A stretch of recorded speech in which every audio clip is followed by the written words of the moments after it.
Amelia Love, I was introduced to you by Sean Stone, who's one of my favorite people. And he thought you might be someone who could help bring us together, bring different people together. And of course, I'm a huge fan of Young Pharaoh that you are talking to. So you asked me to set up a Zoom where you would ask me some questions and we would both post it. So I'm all yours. I do a thing called Spy Improv, ask me anything, no holds barred. So yesterday I reposted a video of yours about 9/11. Obviously yesterday was the anniversary of 9/11. I think it would be great for you to give your synopsis, just a brief synopsis of how you see it, just with it being accurate time-wise, with it being yesterday. Well, the video is 23 minutes, so I'll give you the 2-minute version. Yeah. The 2-minute version is that planning for 9/11 started in 1987 to 1989, when the Twin Towers were essentially condemned, and not only condemned, but the EPA said they could not be brought down with controlled demolitions.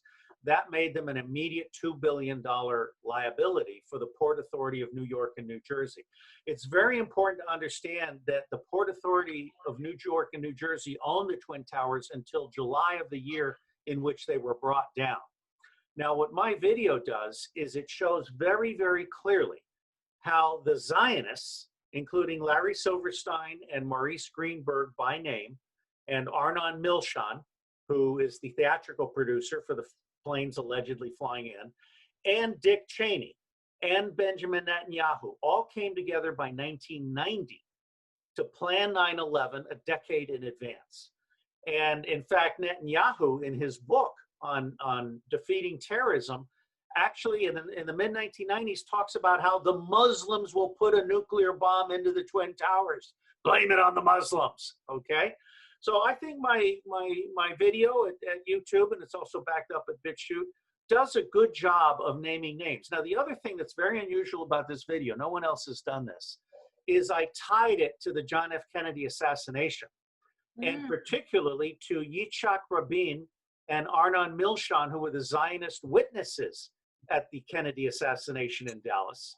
And then I also tie 9/11 to Satanism and pedophilia entrapment and murders pedophilia, which is the whole Jeffrey Epstein, Ghislaine Maxwell Mossad thing. And I point people to the website, pedoempire.org, where there is a tag cloud for the 39 free chapters. And what people will see at pedoempire.org is Mossad, Wexner, Epstein, Maxwell. So 9/11 was essentially a satanic sacrifice. It was intended to create a police state at home, and it was intended to create an endless war against terrorism, which is not a threat, it's a tactic. And Michael Chertoff is also mentioned in there because I really tie the whole Red Mafia thing in. And my last comment is I'm always very, very careful to distinguish between Zionism, which is a criminal cabal, and Judaism, which is a faith. There is nothing anti-Semitic in my condemnation of a Russian criminal state-sponsored terrorist act by the state of Israel.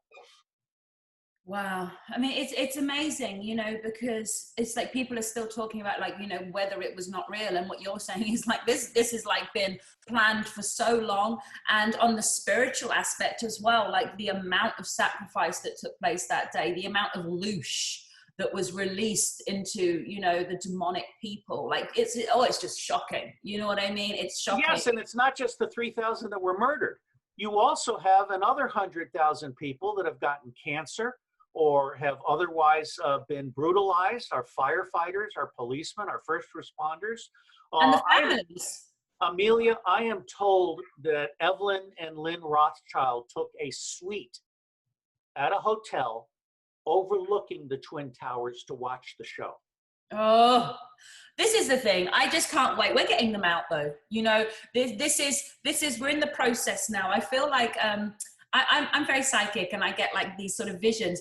I was just shown, like, you know, imagine there's like a nice department store and they're literally grabbing people by the scruff of the neck and dragging them out for stealing. That's what I'm seeing. Like, these people have been stealing from humanity, and they are now getting grabbed by the scruff of the neck, and they are being paraded out in front of everybody, and they're being removed. And we're obviously a part of that. You know, we're a part of that process. I agree. And I think that before they're being removed, they're making a deal. For example, John Brennan and James Comey are very likely to be indicted very soon. But Brennan and Comey are the best of the servant class. They're not actually the masters. And I would certainly be willing to give both of them a get out of jail free pass if they would provide a full detailed roadmap of every single person up through and including the Pope, the Rothschild, the Queen of England, and others who were part of this cabal that very deliberately murdered 3,000 people for effect in New York City. I do think that we will actually, that we will get that. And the reason why, I think, is the only thing that keeps them is that fear of death, because obviously they make these oaths, these blood oaths, that they'll die if they speak. But if they feel significantly protected, the thing that holds them together is not love or loyalty, is it? So the thing is that really the people that kind of keep stum tend to be the ones that have like love or loyalty. These guys have no love or loyalty for each other. And so I do think that it's going to be one of those things that once it starts tumbling, it will all tumble down very fast, you know, because people, again, there's no love lost between these people. I agree. And I'm not the spiritual kind of person you are, although I see the good in people and I try and be good myself. But I've always understood Satanism as thriving on fear and thriving on the torture of children. And Chuck Baldwin, Pastor Chuck Baldwin, one of the greatest pastors in the United States of America, has recently written a column on how COVID-19 was almost like 9/11 in that it created a culture of fear. And so what President Trump and others that are seeking to lift humanity up need to do is break that fear down. And I agree with you. Once we can break into this cabal, and I think it's already happened, pieces are going to start falling off willy-nilly. Yeah, dismantled is the word I got. It is getting dismantled. So should I come with another question? Yes, you do whatever you want. I'm here to answer your questions. Okay. So the next question would just be regarding Trump. For those that kind of are not understanding why he's not being able to make as big a moves as we'd like him to, I kind of understand it, but I would like, in your words, for you to explain the sort of the hindrances and the difficulty that he's up against. Again, it's like he's walking through mud, and people are assuming he's not, but he is. He's like wading through quite sort of thick, sticky mud. I agree, and I understand your question. I thought you were going to ask me to explain Trump to people who hate him, that suffer. I figured that those people wouldn't be watching this. I really figured that the people they intelligent enough. I'm starting to get Sandinistas, and Cynthia McKinney is pushing Sandinistas at me. Because you have to understand, Sandinistas are populists. They're not communists. They're populists. And the Trump base is populist.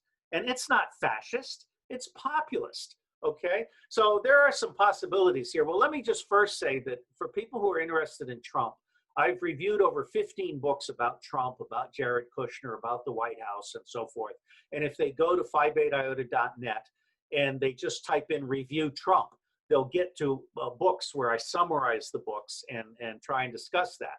Now, Trump, I think, has been handicapped in three different ways. The first handicap is that the deep state controls the entire media, both the mainstream media and the social media, and Trump's accomplishments have not been properly reported, to include Fox News, which I consider to be a largely worthless TV channel. With a couple of exceptions like Tucker Carlson and Sarah Carter, and Laura Ingraham and Tomi Lahren. Okay, so 4 exceptions. Maybe even Andrew Napolitano, although he's tough on the president sometimes. But there are a lot of people at Fox that are worthless, and Chris Wallace comes to mind. Sorry, I'm not being very spiritual. It's okay. The thing is that being spiritual isn't, I don't think being spiritual is all about love and light. It's actually being a warrior. We're fighting for things. We're fighting for love, you know? Yeah, candor really matters. So coming back to Trump's obstacles, number one, his obstacle is the deep state and the media, and the fact that they were able to roll out a Russian witch hunt, impeachment, all of these things. That's number one. Number two is Jared Kushner.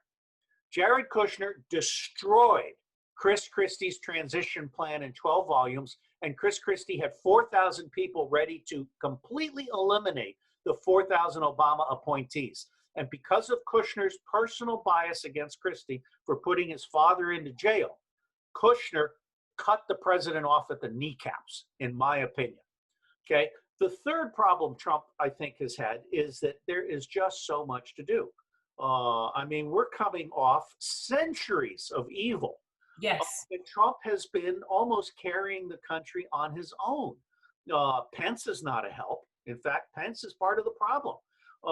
There's a book about Pence, The Shadow President, that makes it clear that Pence is not exactly the best person.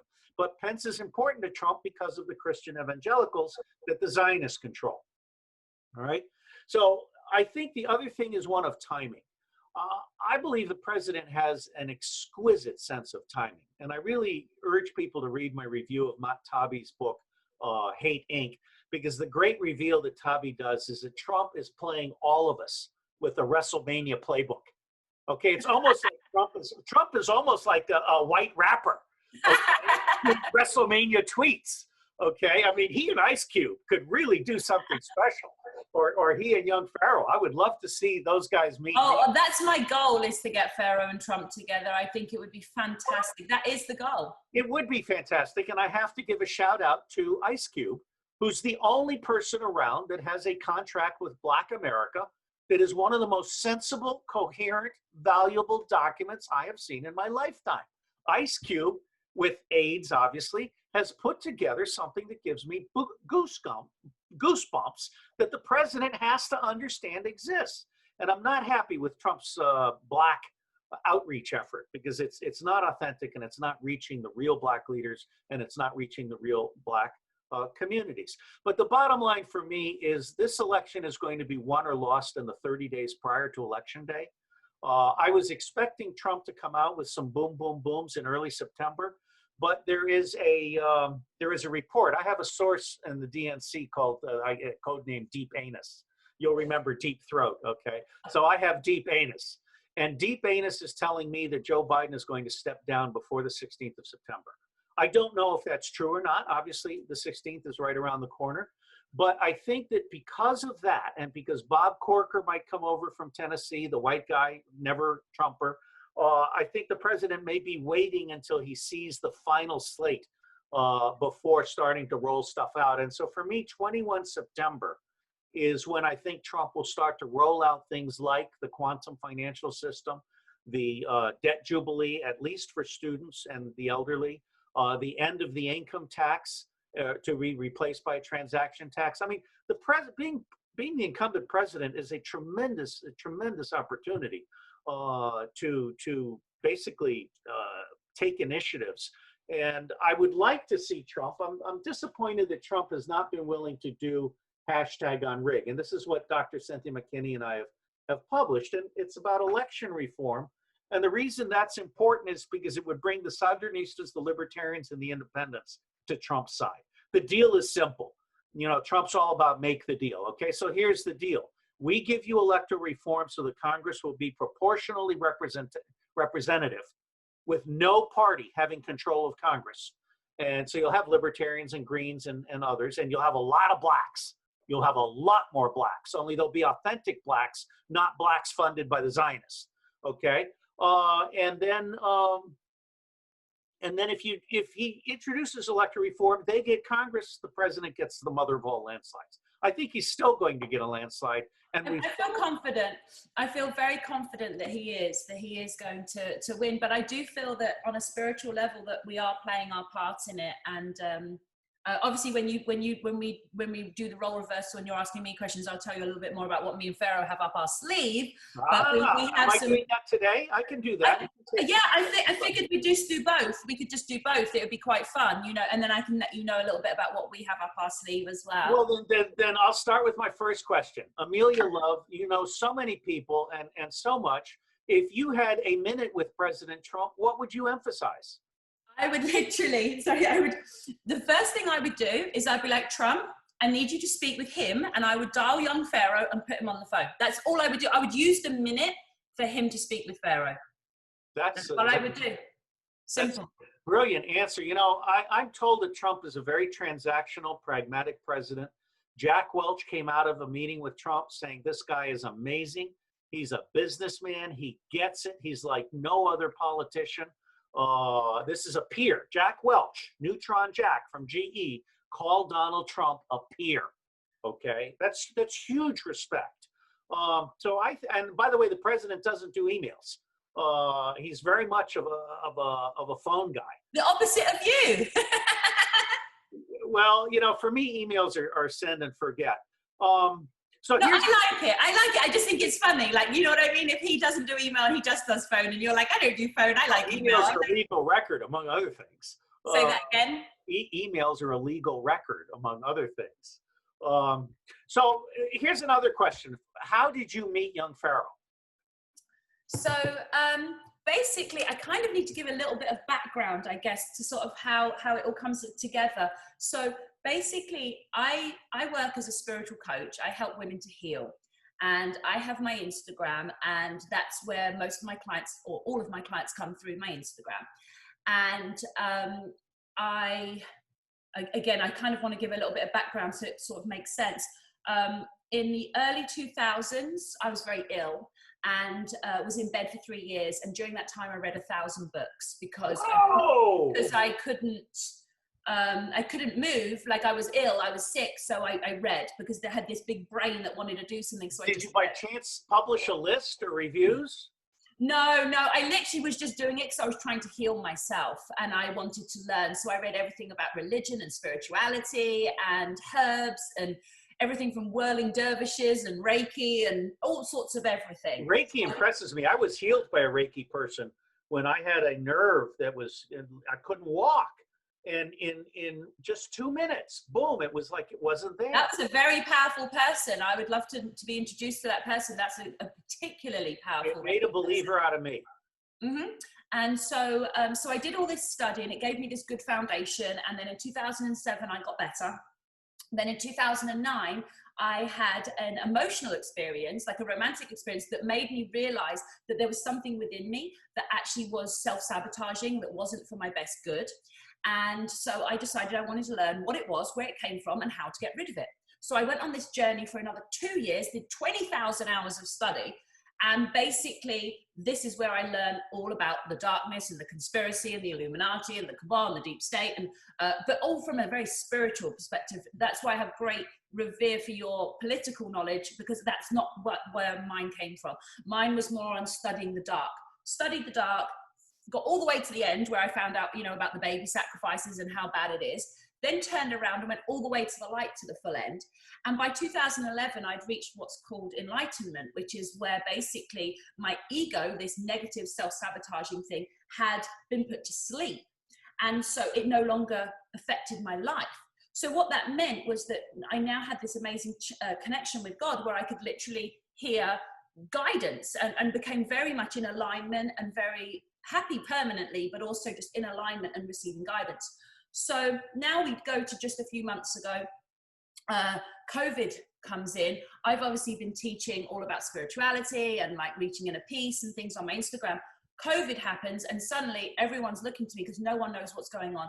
So I put out an IGTV video series of how did we get here? What's going to happen next? What does the future look like? And people were it was really well received because nobody knew what was going on, especially in the sort of, you know, younger generation community. Everyone's like, what's going on? So I was providing some much needed guidance, of which a lot of it was information that I have gleaned over the years from Simon Parkes, who's a mentor of mine. And I actually, Simon Parkes. Pardon? I am a fan of Simon Parkes. I interviewed him yesterday. Good. It's on my Instagram. We did a 2-hour interview yesterday. He's a good friend of mine.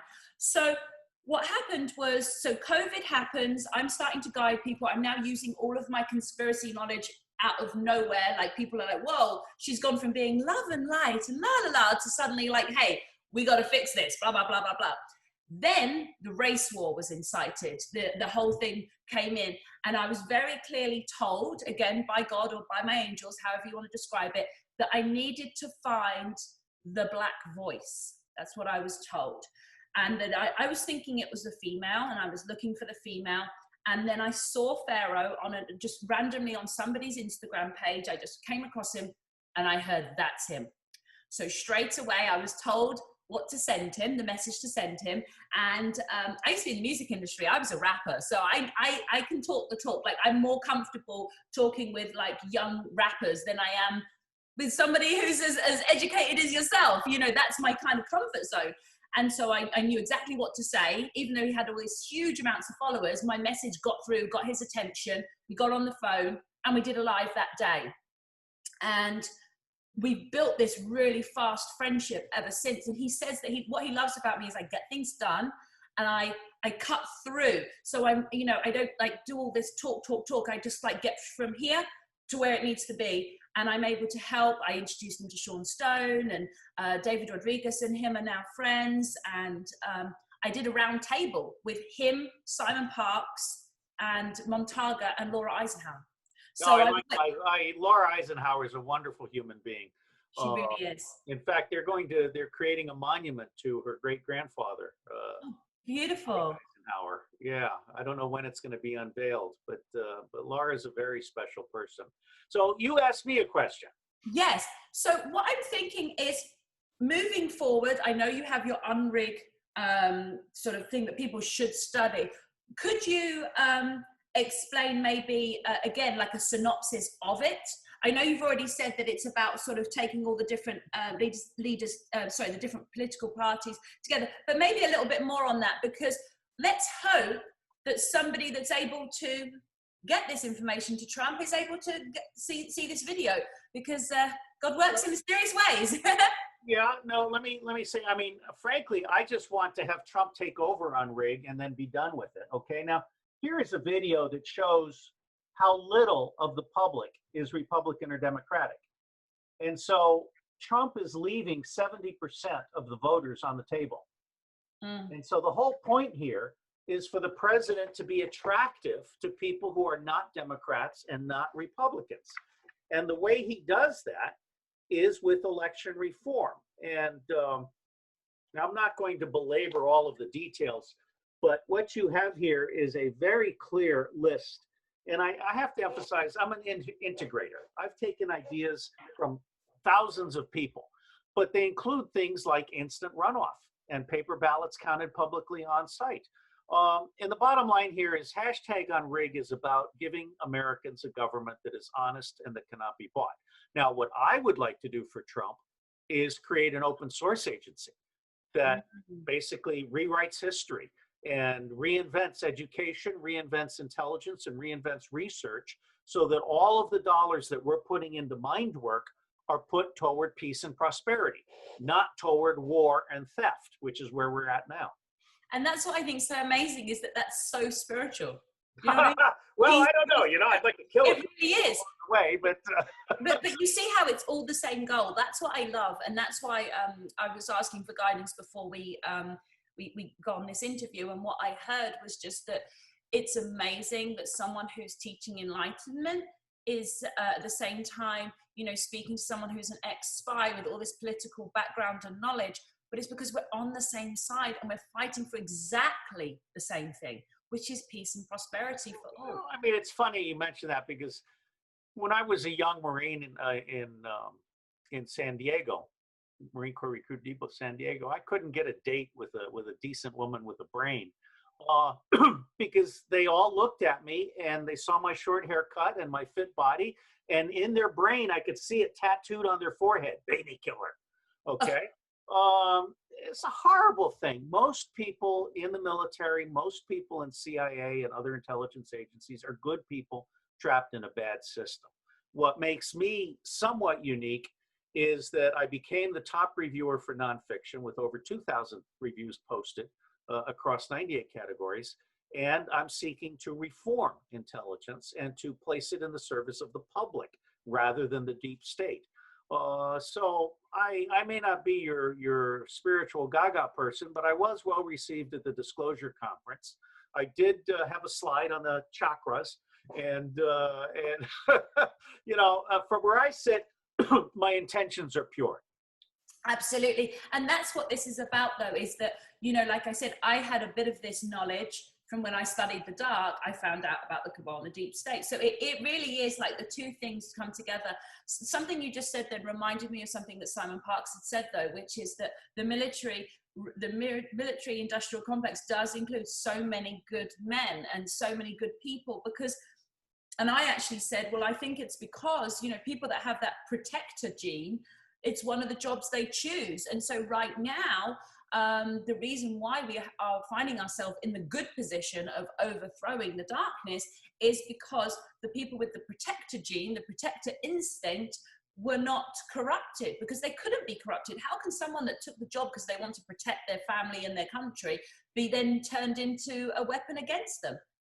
Well, one of the things, Amelia, that I think is happening is, the Italian mafia used to be famous for omerta, for the oath of silence. And the military industrial complex has had this oath of silence for a long time. But what happens here, and really it's almost like an old Japanese battle. As soon as the middle ranks see which way the battle is going, they shift sides. So what I think is happening here is, I think the president, and I hope he has a counterintelligence network out there, I think the president is starting to receive more and more defectors from the deep state. Yeah, I mean, I think they're going to be, I was just showing them like lemmings jumping off a cliff, but it was also like people jumping off of the Titanic. It's like people are jumping ship.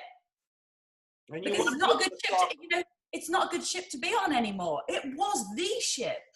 All of the people that were guided by material wealth, and that was all that mattered to them. It was, for them, it was I'm thinking of the celebrities, it was like, this is the safest place for they felt like it was a safe place to be. And at the same time, they got to be able to show off and have all this money and wealth. And also part of me has a compassion for them, because they did feel like, these people run the whole earth and this is connected with aliens and all sorts of stuff. And what chance have we got against them? If you can't beat them, join them. And that is why I believe a lot of the celebrities went onto this side. And because it's such a sliding scale, this Satanism, that you kind of get in and you have to do this, then you get in, you do this, you do this, you do this, you do this. But now once you're midway, you actually can't go back. You just have to either try and hold your position, which is hard, or keep going. And so I think that it's gone from being like, the most amazing ship on the ocean, the only ship or the most amazing one, to now it's on fire. That's a very good analogy. I'm about to review this book, which Nice. is essentially about how some combination of military and civilian intelligence in the U.S. created an entire debauched generation in Laurel Canyon and Woodstock and other places. And they basically made drugs and deviant sex and all these other things part of the deal. Another book I've reviewed is called Tavistock. And I'm about to do some privilege documents on Laurel Canyon that have photos that apparently were not considered suitable for Amazon. But I think it's all coming out now. It's all being exposed. And when you talk about people jumping from a sinking ship, what I am seeing is Trump is providing lifeboats. Yes. I don't know that for a fact, but I have a strong feeling that they're being allowed to jump from the burning ship into a soft landing. And that's a very wise way to go. I agree, because again, they, in some ways, they got on the ship due to greed, but also a level of safety. There was a safety in being associated with this family, this cabal, this crew. But now what he's doing is providing safety, so there is a way out. So there is a way out without all of the consequences, which is kind of what we refer to where they take that oath of death, where if they know that they're protected, and then it's okay for them to jump into something safer, No, I agree. I Yeah. agree. Absolutely. So the thing is, like I said, it's like I feel like I want to go to basics, because I feel like you're going to have some interesting people that are from my sort of followers that are going to watch this, and but they wouldn't have been exposed to this before. And I know typically this is what we would do at the beginning. I'd give my background, you'd give your background, but could you give like a synopsis of your background, as if someone doesn't know you, that literally you've just stepped up on the mic and you're like, hi, I'm Robert Steele. This is who I am. I just think that would be really fun, just to give everybody a nice background of who you Sure. are. Um, well, I'm alive because my mother did not agree to abort. Uh, and my oldest son is alive because my wife and I decided not to abort. So I feel very strongly about how, I'm a living proof of a life that could have been snuffed out so easily. Um, I was born to as the son of an oil engineer. My mother was Colombian at the time. She was attending Adelphi College. And I grew up in Asia and Latin America as the son of an oil engineer. I was in Vietnam from 63 to 67 as a child, trading cigarettes for bullets and experimenting with gunpowder. My education included the Singapore American High School, Muhlenberg College, Lehigh University, the University of Oklahoma, and the Naval War College. So I have 2 graduate degrees and a defense economics diploma. I did theses on multinational corporations and home and host country issues, which is when I first understood that corporations and banks were the enemy. I did a thesis on predicting revolution. All of the preconditions of revolution exist today in the United States and the United Kingdom. For the War College, for University of Oklahoma, I did a thesis on strategic information mismanagement. We have been dumbed down and drugged up for the last 100 years. And Thomas Jefferson said, a nation's best defense is an educated citizenry. If President Trump were ever to hire me, my job would be to reinvent education, intelligence, and research so that we became a smart nation in which there was no waste and no hatred and no violence. I was offered a job by Lloyds Bank International in New York City, and I very gladly turned it down when I was approached by a Marine Corps recruiter, an officer, and I decided that I had become too intellectual, so I joined the Marine Corps. I became a Marine Corps infantry officer, but very quickly on my first tour, I was immediately promoted to be a staff officer when the Chief Warrant Officer 4 refused to go afloat again. And so I became an S1 adjutant, which is like in charge of security and personnel for very large units. And then I became a reserve officer, and I was bored in the Marine Corps because it was peacetime. I applied to the CIA. I'm told that I was one of 65 applicants accepted out of 25,000 applications. Very competitive. And whatever people may think of the CIA, I do recommend that if you have a chance to serve in the secret world, you do so, because there is an education to be had there like no other.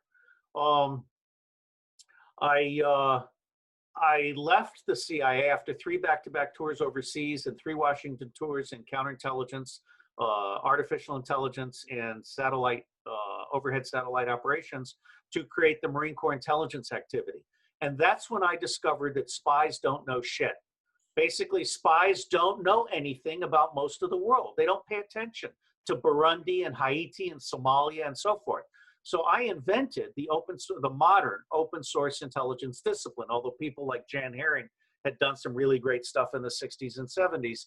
And it turned me into CIA's worst enemy, because I started showing how we could do with open source intelligence, we could do 90% of what the president needed at 10% of the cost of what the spies were doing badly with secret sources and methods.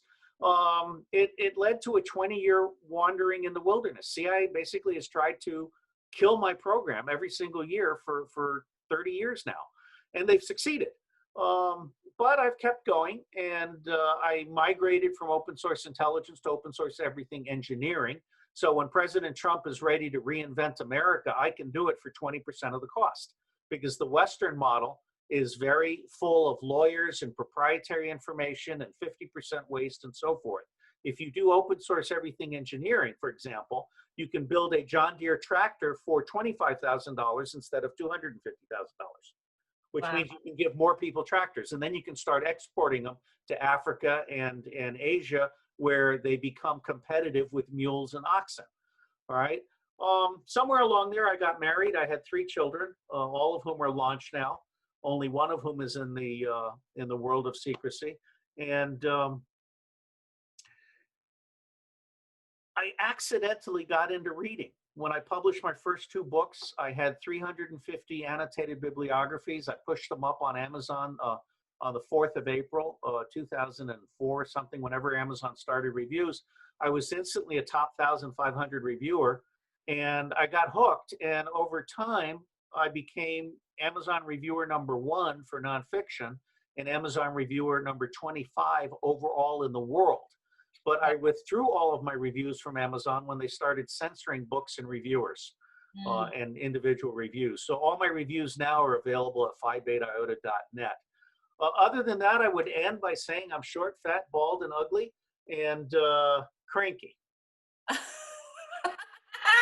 I think you're amazing. I was getting so many wonderful visions while you were talking of basically like the new leadership for the new world, because we are going into a new world. Like, you know, we are going to be creating this, it's called 5D or 5D plus, this new earth where peace and prosperity reign. And I see the leaders of it and the leaders all working together as a group and as a team. And I see us, and I say us collectively in this room, and I see you there. And I was just seeing, like, you know, it would be really nice from some things that Simon was saying. It'd be really nice for you and Simon to talk, for you and Young Pharaoh to really get deep into your conversation, and really, like, I'm going to encourage him to really make sure he dedicates as much time as you are able to give in learning, because there's a number of things that he wants to do that you could teach him so much and even work together on, you know. But I just feel like the right people are being assembled, and I just love how different we all are, you know. It's like I'm here with like blue hair with pink ends and covered in crystals, you know, and yet we can have this amazing conversation. And this is how this is. Yeah, you're covered in crystals, and I've got the American flag, the Marine Corps flag, and an earpiece. Yeah, exactly. But you know, the one thing that's similar, you have all those books, I have my books, different books. Well, this is all that's left. I used to have a townhouse that was my exclusive office full of books. So let me ask you, when you're helping people to permanently reach inner peace and clarity, how does that work? Okay, so I'm going to do a real sort of quick synopsis of it. So within every person in humanity, there is an ego and there is a higher self. This is everybody. There's nobody that's exempt. Okay, so your higher self is your connection to God, source. This is not dependent on different religions, just the source, or, you know, a source of love, the source of creation. So you have the higher self, and then you have the ego. And so the higher self is that connection to God, and it really is like having an angel on one shoulder and a devil on the other. So the angel is your connection to God, and the devil, what that is thoughts. It's actually, the ego is developed through thoughts of separation from God. And so this devil here, what it does is it feeds on negative emotions. Now, these negative emotions live in your subconscious, which is from your past, typically your childhood. Some of it's generational, but a lot of it is from your childhood, typically towards one or other parent. Now, often the most common is female resentment against mother and male resentment against father, but it can be switched. It can be a step parent and it can be a sibling. But the predominant one is same-sex mother is the most popular, ideal, particularly with women. We do have some men in the program. I've got a male cardiac surgeon and a professional boxer that's currently in there. But other than that, I specifically work with women. I say over 35, although we have a couple of 25-year-olds.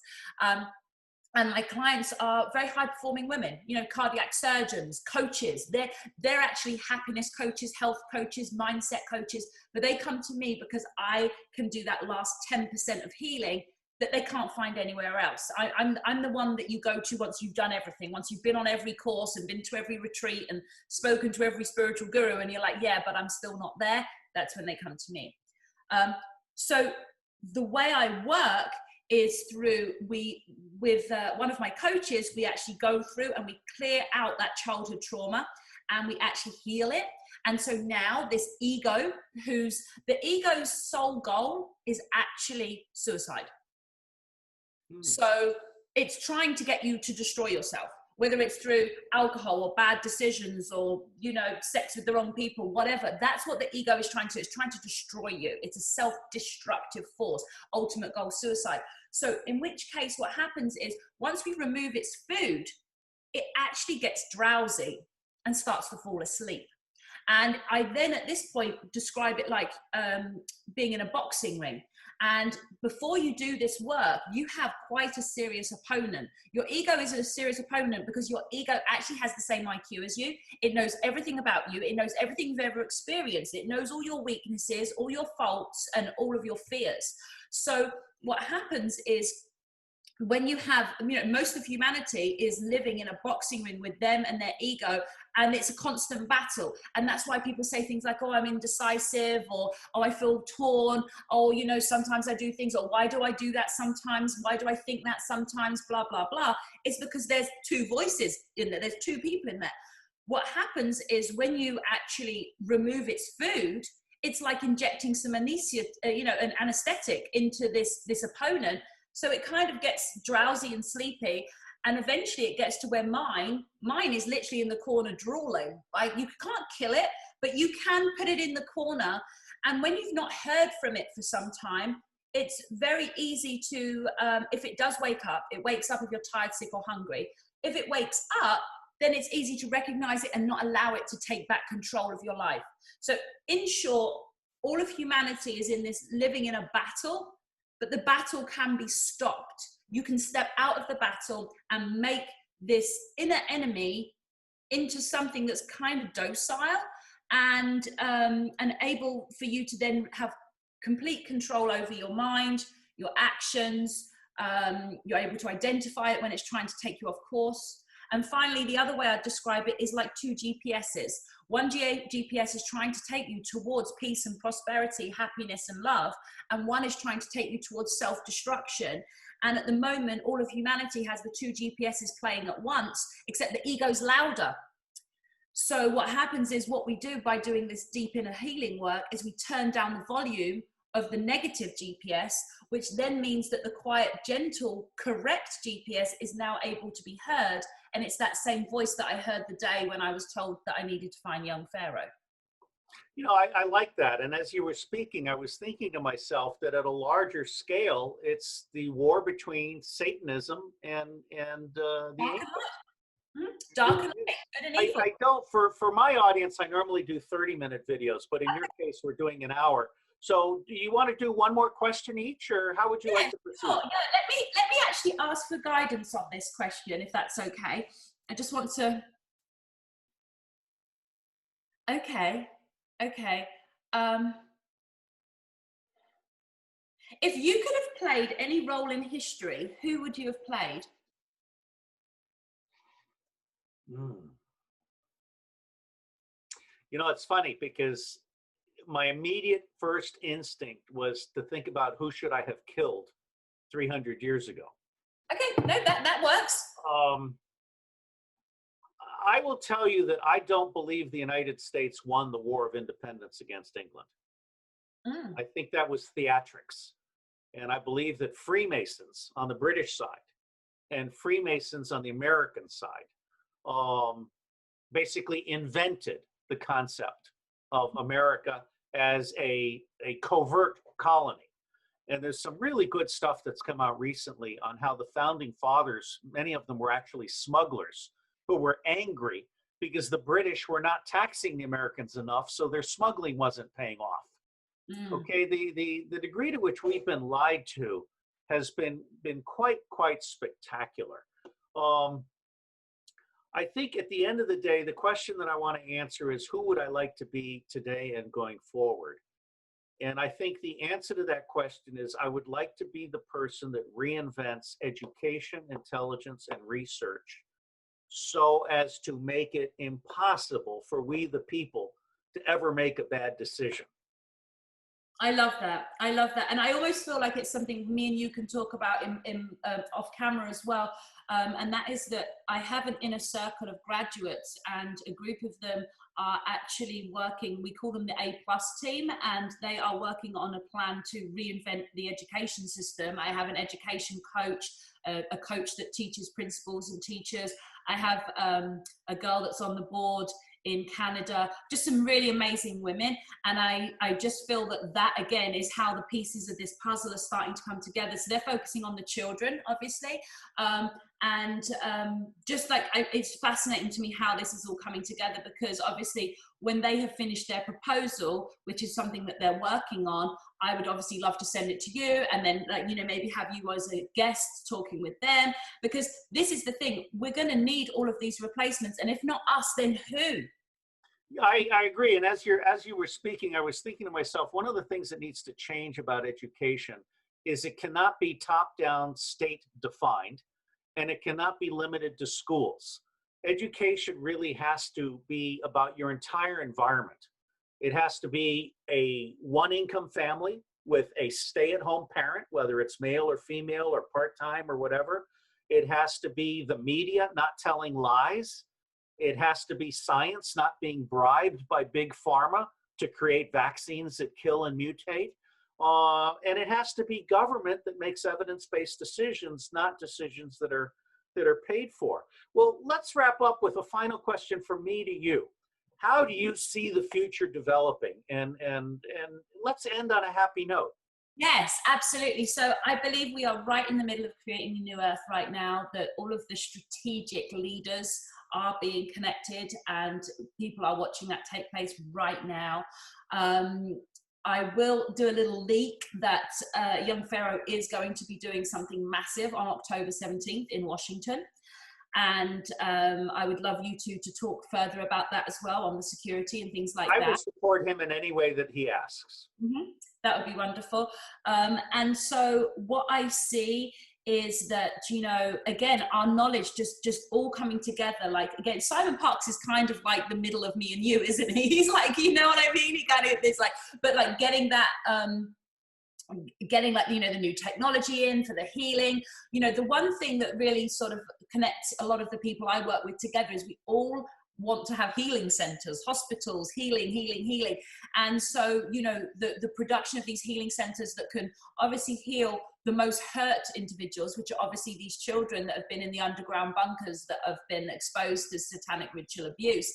But then all the way up through, you know, the physical healing because of the poisons that have been put in our food and our water and our air. So basically this healing, what I see in the future is a lot of healing, to the point where eventually, within the not too distant future, and I'm seeing 3 to 7 years, the healing is complete.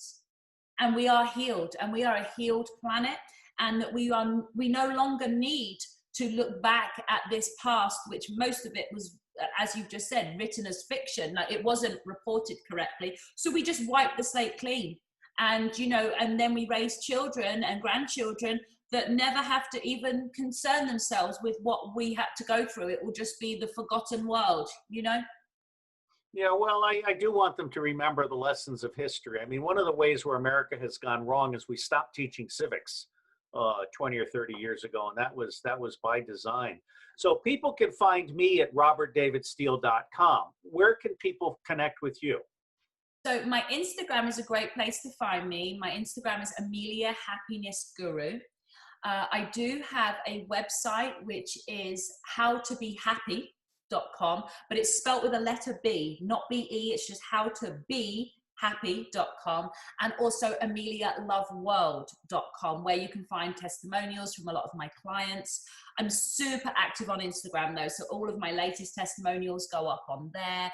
And I will mention I have 100% success rate. So the